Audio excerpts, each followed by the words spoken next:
Tudo bem, pessoal? Não me importa se você é de direita, de esquerda, religioso, ateu. O que você não pode ser é manipulado e burro. E depois do que vocês vão ver aqui, com certeza a sua opinião vai passar a ter muito mais força, porque o que a gente traz é verdade. Não deixe de assistir.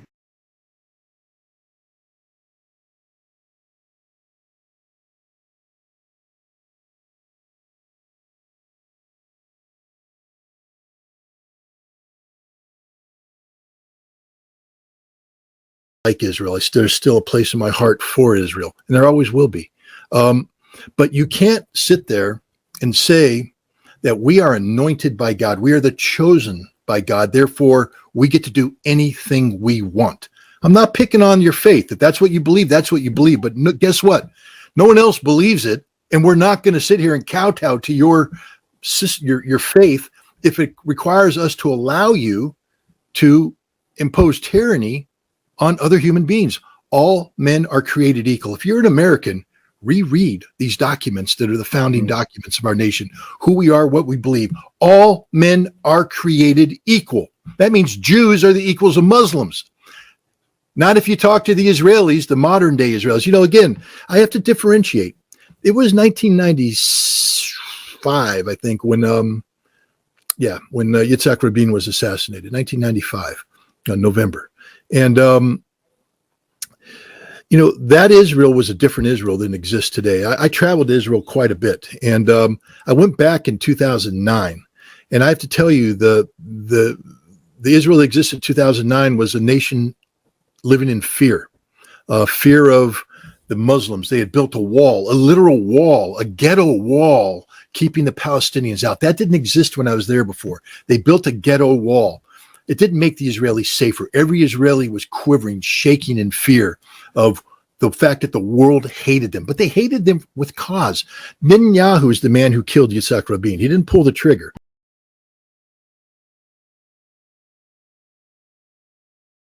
But he was the opposition leader, and he was encouraging people to call Yitzhak Rabin a Nazi. As this man has betrayed Judaism, he can be killed. And he was killed by a right-wing, rabid Israeli Orthodox Jew who said, the rabbi told me to do it. God told me to do it.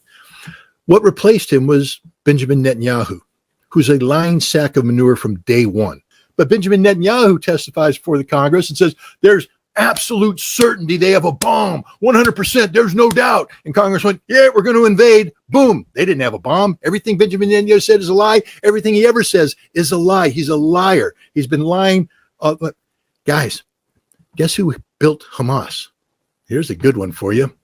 Israel. Now, Benjamin Netanyahu didn't do it because it was Israel backed Hamas back in the 1980s. But when Hamas was going to make that transition to being a terrorist group to being a governing agency, Benjamin Netanyahu is the one who did it. He said, if you want to split up the Palestinians, make sure lots of money gets sent to Hamas.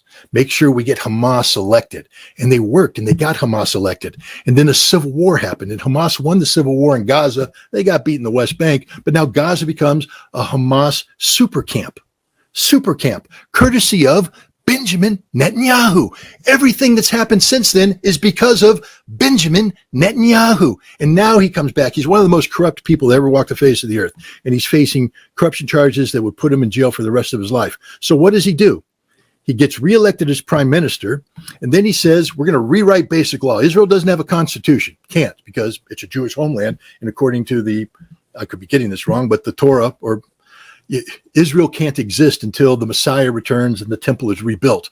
So to call yourself the state of Israel today, there's a lot of Orthodox Jews out there saying that's heresy. Can't be a state of hundreds of thousands of people in the streets. Prior to the Hamas action, if you'd Googled Israel, it was all about how the Israeli people were rejecting Netanyahu, saying, you're out, we're done with you.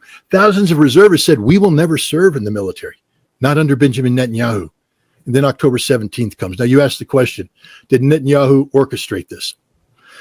Well, we know he orchestrated because he created Hamas.